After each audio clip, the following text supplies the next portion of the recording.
오늘 우리에게 주시는 하나님의 말씀은 마가복음 1장 9절에서 11절 말씀입니다. 예수 세례를 받으시다 라는 제목으로 하나님 말씀 증거할 때에 하나님의 음성으로 들으시기 바랍니다. 사랑하는 성도 여러분, 올 겨울 나기가 여러분 편하십니까? 안팎으로 굉장히 많은 어려운 일들이 있습니다. 국내에서는 정치적인 혼란과 그리고 멀리 미국에서는 뜻하지 않은 자연재해로 인해서 많은 생명들이 사라져가고 있고 많은 손실을 입고 있습니다. 또 가깝게는 무한항공에서 뜻하지 않은 사고로 고통 중에 있는 많은 사람들이 있습니다. 우리가 아무리 완벽한 삶을 살고자 소망하고 또 기원한다 할지라도 우리의 삶은 참으로 불완전하고 또 우리의 삶은 아무리 안전하게 모든 것을 구축한다 하더라도 자연의 진노 앞에서는 아무것도 아니라는 것을 우리는 자연현상에 일어나는 모든 일들을 통해서 알게 됩니다. 인류가 생긴 이래로 그리고 우리 주님이 오신 이래로 세상은 얼마나 달라졌을까요? 그럼에도 불구하고 우리 주님은 우리 하나님께서 약속하신 대로 이 땅에 오셨습니다.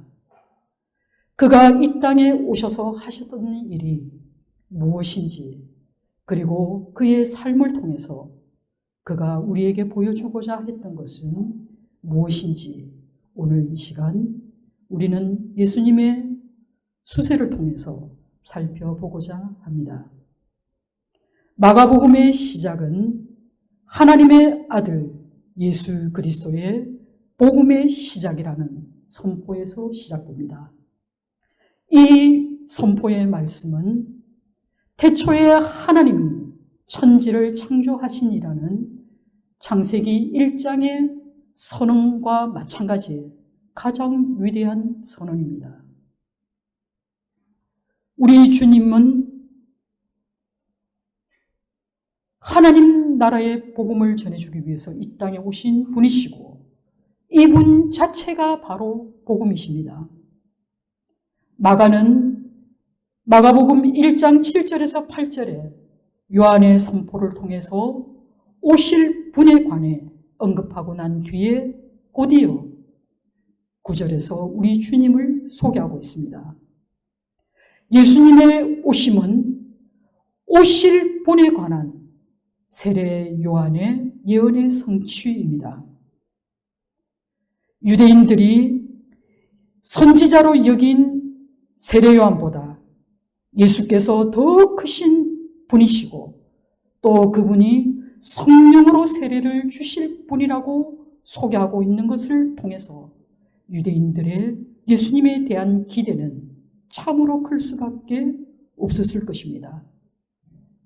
마가는 예수님께서 메시아이심을 암시하고 난 뒤에 예수께서 세례 요한에게 세례를 받으셨다라고 기록하고 있습니다.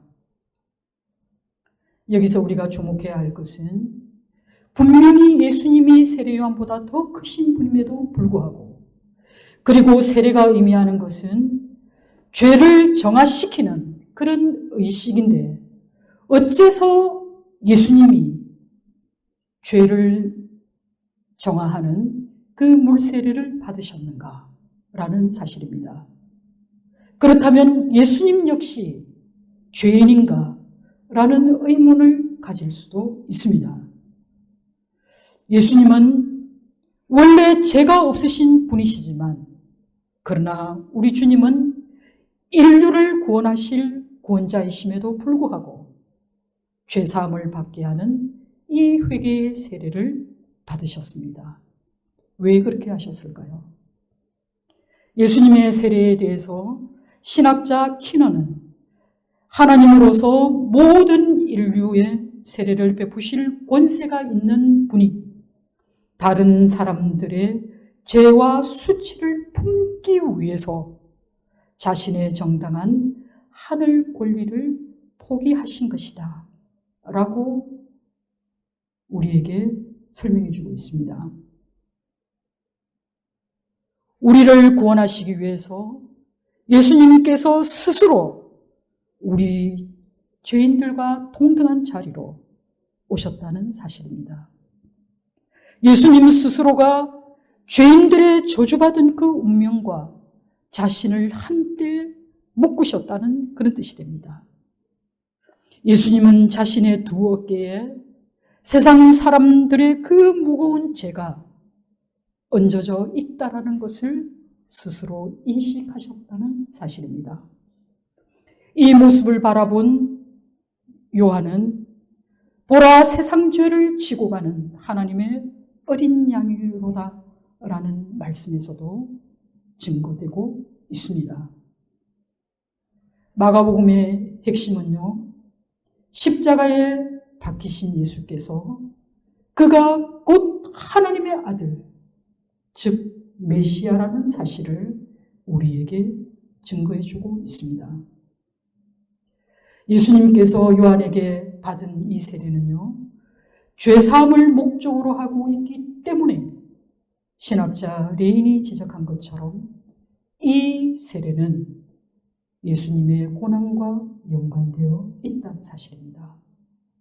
여러분, 우리 주님이 세례받으시는 이 장면 속에 얼마나 많은 신학적인 의미가 함축되어 있는지 모릅니다.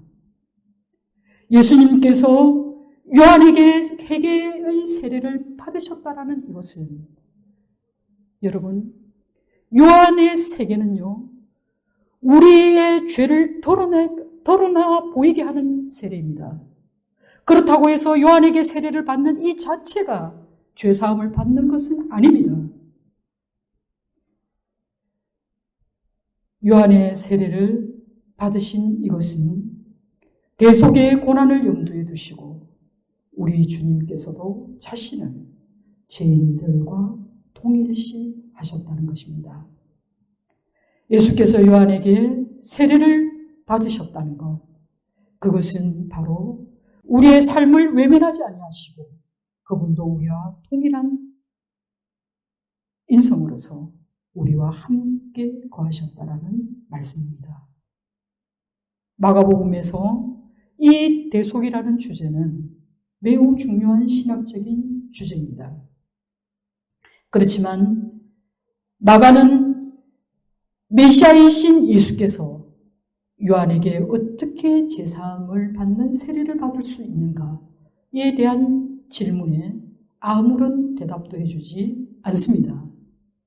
그렇지만 오늘 우리가 읽은 본문 11절에서 그 대답이 신학적인 설명 대신에 사건을 통해서 우리에게 증거하고 있는 것입니다.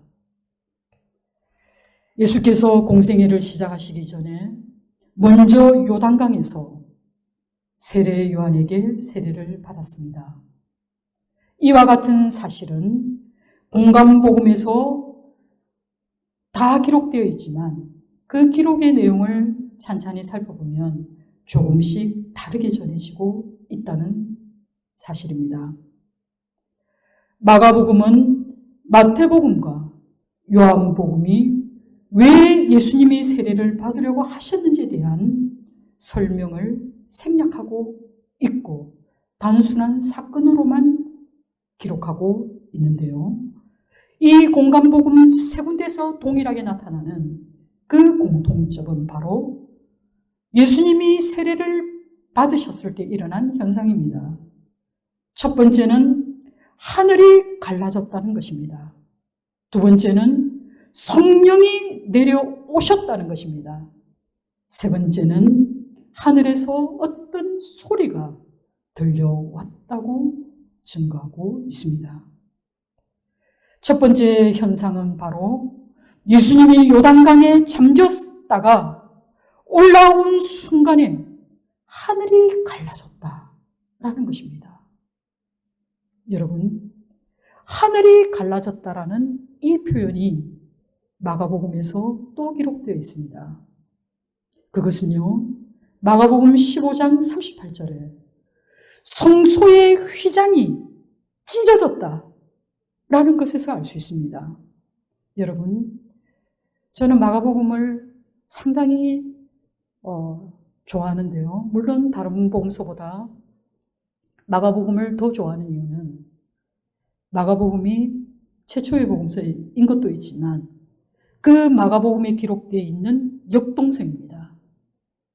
여러분, 하늘이 문이 쫙 열리는 것은 마치 마태복음에서 기록된 하늘 문이 열리는 것은 왕의 대관식 같습니다. 그런데요, 마가가 기록한 그 하늘이 갈라지는 것, 이 표현은요, 이 원어에 살펴보면 스키조입니다. 이거는 찢어졌다라는 얘기입니다. 이것은 마치 우리 주님이 십자가에 매달리셨을 때, 그가 십자가에 못 박혀 돌아가실 때 하나님의 성소에서 일어난 일과 같습니다. 성소의 휘장이 위에서 아래로 찢어졌던 그 기록, 이때도 사용하는 단어가 바로 스키조입니다. 마가는 이 두 가지 사건을 통해서 우리 주님이 하신 일을 우리에게 말씀해 주고 있는 것입니다. 우리 주님이 세례를 받으신 이 장면에서 마치 성소의 휘장이 찢어져서 이제 하나님의 사람들이 그 성소에 담대히 나아갈 수 있는 것처럼 우리 주님이 행하실 일이 그와 같다는 것입니다.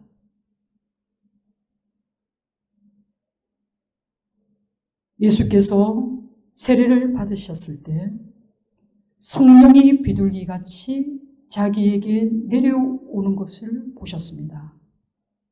여기서 핵심은 비둘기가 아닙니다. 성령입니다. 예수님의 세례는 바로 성령이 임재한 사건을 말씀하고 있는 것입니다. 성령이 비둘기같이 자기에게 내려오셨다라는 이 사실은 단지 성령이 임재했다라는 사실에 머무는 것이 아니라 예수님과 성령이 일치한다는 사실을 담고 있습니다.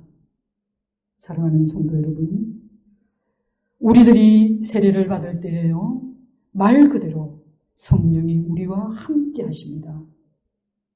그러나 예수님께서 세례를 받으셨을 때 예수님은 성령과 하나가 되셨습니다.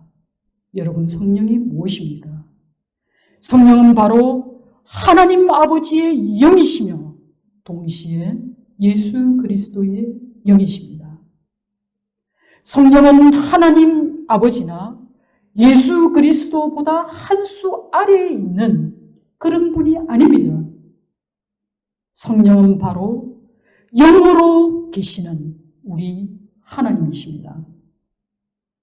우리는 예수님의 이 수세 장면에서 성삼위 일체되시는 하나님의 모습을 보게 됩니다. 성령이 이 세상에 생명을 살리시는 영이시면서 동시에 십자가의 처형을 당한 예수 그리스도의 영임을 기억하시기 바랍니다. 창조의 영이시고 부활의 영이시고 종말의 영이신 이 성령이 예수님의 세례 순간에 임하셨던 것입니다. 성령이 예수님께 임한 것은 예수께서 이사야 11장 1절에서 2절과 61장 1절에 예언된 그분이 바로 메시아다라는 것을 증거하는 것입니다. 이 메시아의 존재는요, 새 예루살렘을 가져오실 분이심을 암시해주는 그런 예표의 말씀입니다. 마가는 독특하게 이 성령을 비둘기와 연관시키고 있다는 것을 주목하시기 바랍니다. 그 영이 비둘기처럼 내려왔다라고 마가는 말합니다. 성령을 새라는 이 이미지로 마가가 묘사했다라는 것은 우리에게 뭔가를 환기시켜주고 있습니다. 그것은 바로 예수님의 이 세례가 창조 기사와 연관되어 살펴볼 수 있다는 것입니다. 마커스라는 신학자는요, 새의 이 이미지를 창세기 1장에 성령을 연상시킨다라고 말합니다. 메시아에게 임한 이 성령은 이제 새로운 역사가 시작된다. 새로운 창조가 시작된다라는 것을 이 비둘기라는 이미지를 통해서 우리에게 설명해 주고 있는 것입니다. 우리 주님이 이 땅에 오심으로써 우리가 새로운 피조물로 더욱 새로운 삶을 살아가게 될 것을 우리 주님의 이 수세 사건에서 보여주고 있는 것입니다. 마가복음 1장의 선언이 하나님의 아들 예수 그리스도의 복음의 시작이 선포되었다라는 이것은 이제 우리에게 새로운 창조가 시작되었음을 우리에게 알려주고, 그 사건으로 우리 주님이 공생애를 시작하시면서 처음 하신 그 일이 세례를 받으시는 것이었습니다. 또한 우리가 여기서 눈여겨보아야 할 것은 성령 강림에 관한 마가의 기록입니다. 마태복음과 누가복음에서 예수님의 이 수세 장면이 마가복음과 큰 차이가 있다는 것을 보게 되는데요. 마태복음과 누가복음에서는 성령이 그 위에 있다라고 표현한 것에 비해서 마가복음은 성령이 안으로, 예수 안으로 내려오셨다라고 기록하고 있습니다. 여러분, 이것은 예수님께서 성령을 취하신 것이 아니라 성령께서 예수님을 취하셨다라는 그 모습을 우리에게 말씀하고 있는 것입니다. 이 말씀을 근거로 해서 살펴보면 성령 강림 후에 이루어질 우리 예수님의 모든 사역은 성령으로 하실 사역이라는 것을 의미하고 있습니다. 물 아래 깊게 잠겨 있던 우리 주님께서 수면 위로 올라오시고, 그리고 하늘 저편에서는 그 성령이 하늘을 가르고 내려오십니다. 이 성령이 예수 안으로 들어오심으로써 예수님과 성령은 하나가 되는 그 합일이 이루어지는 장면이 바로 예수님의 수세 장면입니다. 그렇기 때문에 마가복음의 이 관점은 예수님이 행하실 그 성령의 사역을 우리에게 말씀하여 주시고, 이 이후의 모든 제자의 삶이 성령의 인도하심 따라 움직이게 될 것을 우리에게 예고해 주고 있습니다. 성령이 예수님께 강림하신 후에 이제 이어지는 음성이 들려옵니다. 이 음성은 바로 예수 그가 누구인가에 대한 그 음성이 하늘로부터 들려왔다는 사실입니다. 출애굽기 20장 22절에 내가 하늘로부터 너희에게 말하는 것을, 그리고 신명기 4장 36절에 여호와께서 하늘에서부터 그의 음성을 내게 듣게 하시며 라는 이 배경을 놓고 생각해 보면 바로 하늘에서 들려온 이 음성은 우리 하나님의 음성임에 틀림없습니다. 그러면 우리 하나님이 보정하시고 우리 하나님이 우리에게 하신 이 말씀, 너는 내 사랑하는 아들이다, 내가 기뻐하는 자라는, 이것이 바로 우리 주님의 정체성입니다. 하늘이 갈라지고 하나님의 음성을 통해서 크고 비밀한 계시의 말씀이 들립니다. 그것은 바로 지금 너희 앞에 세례를 받은 이분은 하나님의 사랑하는 아들이다 라고 우리 하나님께서 말씀하신 것입니다. 여러분, 신약 성경에서 기록하고 있는 하나님의 아들이라는 이 말은 메시아를 칭호합니다. 마가복음 14장 61절에서 마가는 이 칭호를 찬송받을 자의 아들, 곧 우리 주 예수 그리스도, 그가 바로 메시아다 라고 말씀하고 있습니다. 우리 하나님이 선언하신 사랑하는 아들, 이 아들을 통해서 우리가 떠올릴 수 있는 구약의 본문은 바로 창세기 22장 2절에 언급된 아브라함과 이삭의 관계에서 알 수 있습니다. 여러분, 창세기 22장이 어떤 본문입니까? 이삭은 아브라함의 사랑하는 아들입니다. 그러나 하나님께서 이삭을 번제로 바치라 하였을 때 그 번제의 제물이 바로 이삭이었습니다. 예수님께서 이삭처럼 번제의 제물로, 화목 제물로 드려질 것을 암시하고 있는 그 말이 바로 사랑하는 아들입니다. 역대하 3장 1절에 예루살렘의 모리아 산에 성전이 세워진다라고 하였습니다. 이 성전산은 바로 모리아 산입니다. 이것을 종합해 보면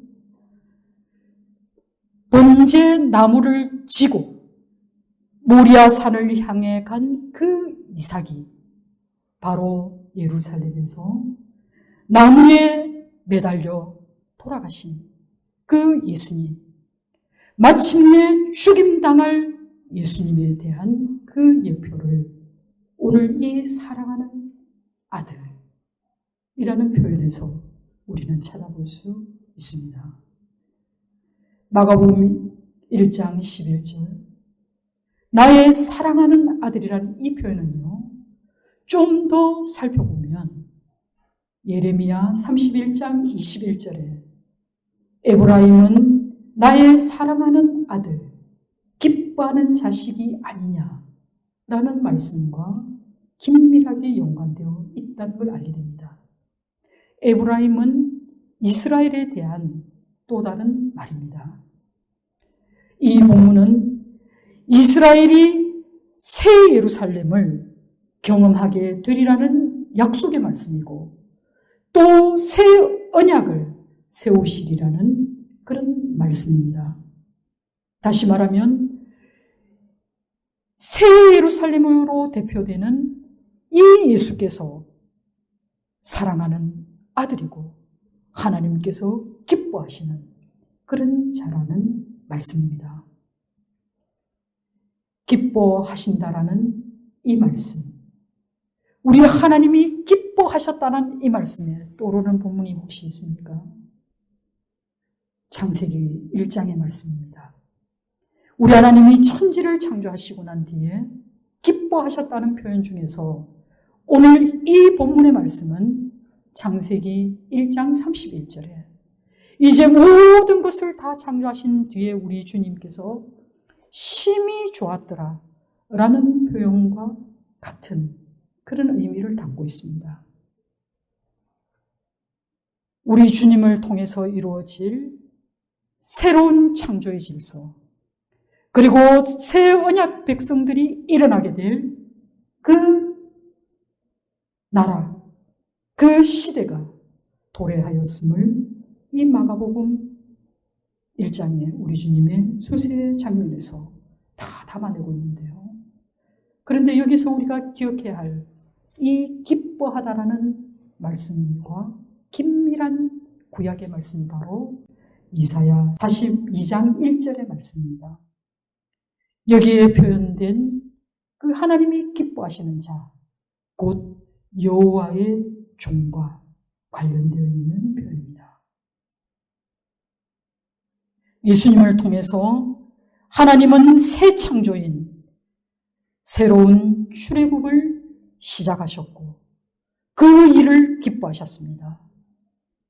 하나님께서 내가 너를 기뻐한다는 이 음성 속에는 예수께서 메시아임에도 불구하고 그는 여호와의 종으로서 이방인들에게 하나님의 공의를 베풀고 또 그 백성들을 위해서 대신 고난을 당할 것을 예고하고 있습니다. 여러분, 여기서 우리가 기억해야 할 것은요, 우리 주님이 기뻐하시는 일은 무엇인가? 그것은 우리가 주일 성수 잘하고 교회 헌금 많이 하고 교회에서 남보다 더 열심히 주방이든 주차장이든 교회 공간이든 청소하고, 물론 그것은 성도의 일이기도 합니다. 그러나 우리 하나님이 더 기뻐하시는 일은 하나님의 말씀에 순종하여 그의 공의와 그의 사랑을 실천하는 것입니다. 고난의 종으로 오신 이 예수님, 예수님이 오시기 이전에는 메시아에 대해서 사람들은 아무도 여호와의 종, 인자라고 연결시킨 적이 없습니다. 그러나 마가는 그의 복음서에서 여호와의 종과 하나님의 아들이신 이 메시아를 연결시킴으로써 이제 장차 오실 메시아가 이 땅에서 하실 일이 무엇인가를 우리에게 말씀해 주시고 있는데요. 그것은 바로 고난의 종으로 오신 이 메시아의 사역이 이제 시작되었다라고 얘기하고 있습니다.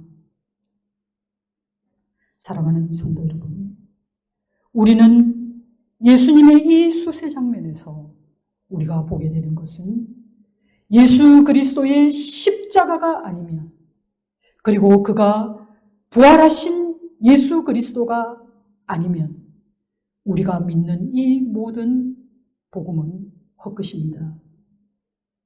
그러나 고난받는 종과 그리고 왕적인 이 메시아를 유대인들은 감히 상상할 수 없는 이 서로 다른 범주의 이 인물을 마가는 십자가에 못 박힌 예수, 그리고 부활하신 예수를 연결시킴으로써 이것이 우리 주님, 우리 하나님의 구원의 역사이심을 말씀해주고 있다는 사실입니다. 그리고 이 복음 선포의 기원이 바로 우리 하나님의 입의 말씀으로 증거되었다는 사실입니다. 하늘에서 무슨 음성이 들렸다라고 얘기할 때 사실은 믿지 않는 사람들은 우리에게 아마 헛소리한다라고 얘기할 것입니다. 그러나 여러분, 성경은 분명히 기록하고 있습니다. 사도 바울이 다메섹 도상에서 눈이 부실 정도로 강한 빛을 보았고 또 그는 예수의 음성을 들었습니다.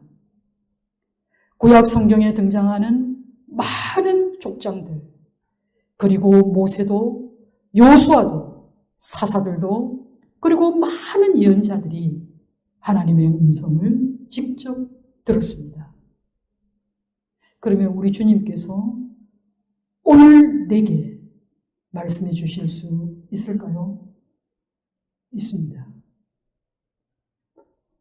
여러분, 위대한 음악가에게는 특별한 귀가 있습니다. 그들은 불어오는 바람 속에서 그 바람이 전해주는 그 말을 읽어냅니다. 그가 읽히는 대로 그는 악보에 옮겨놓습니다. 여러분, 대표적으로요, 모차르트 아시죠? 모차르트는 5살 때에 이미 작곡을 했다고 얘기합니다. 여러분, 한번 상상해 보세요. 5살짜리 아이가 어떻게 작곡을 해요? 근데 그 모차르트의 그 원고를 보면요, 수정인 게 거의 없다고 얘기합니다. 어째서 가능할까요? 그에게 들려오는 그 특별한 그 선율을 그는 들었고 그것을 그냥 그대로 옮겨놓았을 뿐입니다. 우리 하나님의 말씀이 그렇습니다. 하나님의 음성을 들은 사람은 들은 대로 말합니다. 선지자는 어떤 사람들입니까? 우리가 선지자라고 표현하지만 사실은 예언자들입니다. 이때 예언자는 점을 친다는 얘기가 아닙니다.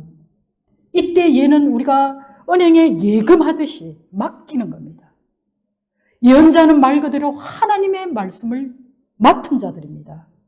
그렇기 때문에 그는 더하고도 뺄 것 없이 그대로 그 말씀을 전하는 사람들이 바로 예언자입니다.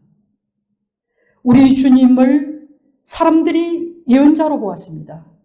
더러는 엘리야와 같다고 얘기하였고, 더러는 예레미야 같다고도 얘기하였고, 그러면 사람들이 생각할 때 예언자라고 얘기했을 때 그는 하나님의 말씀을 맡은 자처럼 보였다라는 뜻이 됩니다. 그 주님께서 말씀하시는 그 음성을 오늘날 여러분은 들으십니까? 하늘로부터 들려오는 그 간절한 하나님의 음성을 오늘 여러분 듣고 계십니까? 어쩌면 우리는 세상 속에서 들려오는 많은 거짓된 소식들과 헛된 말들과 험한 이야기들에 우리의 마음이 뺏겨서 하나님의 음성이 우리 마음에 깃들 그 고요함을 유지하지 못한 채 세상을 살아가고 있지는 않습니까? 우리 귀에 들려오는 그 절규에 가까운 그 음성, 나를 도와달라고 드로아에서 그 사람이 손짓하였던 그 성령의 음성을 여러분은 듣고 계십니까? 우리 교회는 올해 서로 사랑하라는 표어로 한 해를 살아갈 것입니다. 우리가 하나님의 음성을 고요함 가운데서 듣기 원합니다. 소란이 있고 전쟁이 있고 또 무질서한 가운데에서도 우리는 그 하나님의 음성을 듣기 원합니다. 그리고 서로가 서로에게 건네는 그 말 속에서, 때로는 따가운 권면의 말씀 속에서, 때로는 넘치는 그 사랑의 언어 속에서 하나님의 음성을 듣기 원합니다. 우리 하나님께서 우리에게 보내주실 그는 사랑하는 하나님의 아들이시고 또 우리 하나님이 기뻐하시는 자라고 말씀합니다. 이 사랑하는 자와 기뻐하는 자의 공통점은 하나님 앞에 순종한 자의 모습입니다. 이삭이 아버지의 말씀을 따라서 그가 스스로 번제물이 될지언정 그 번제의 나무를 등에 지고 갔던 것처럼 우리 주님이 그 저주의 십자가를 등에 지고 그 모리아 산에 오르셨던 것처럼 우리도 우리 각자에게 주어진 십자가를 지고 우리 주님이 말씀하신 그 길로 헌신하며 나아가는 주님의 사람들이 다 되어야 할 줄 믿습니다.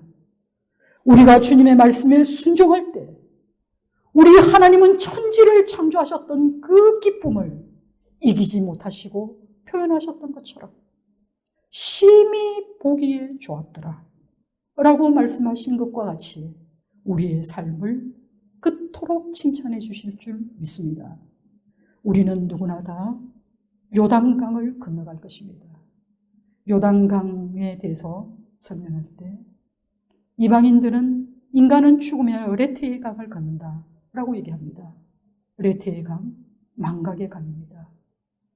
사람들은 망각의 강을 건너간다 하지만 우리는 요단강을 건너 하나님 앞에 갈 때 하나님은 우리의 모든 것을 보실 것입니다. 하나님의 시간은 언제나 현재입니다.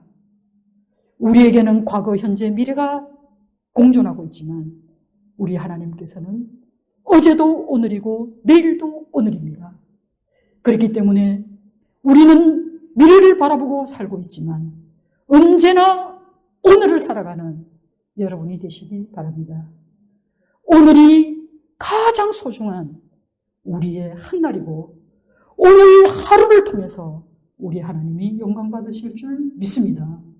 우리 주님이 세례를 받으시는 이 장면은 아주 짧은 순간이겠지만 이 장면 속에 담겨 있는 이 신학적인 메시지, 우리 주님의 모든 공생의 사역을 망라하고 있는 이 수세의 장면을 읽을 때마다 우리 하나님의 음성이 우리 귓가에 들리기를 주님의 이름으로 축원합니다.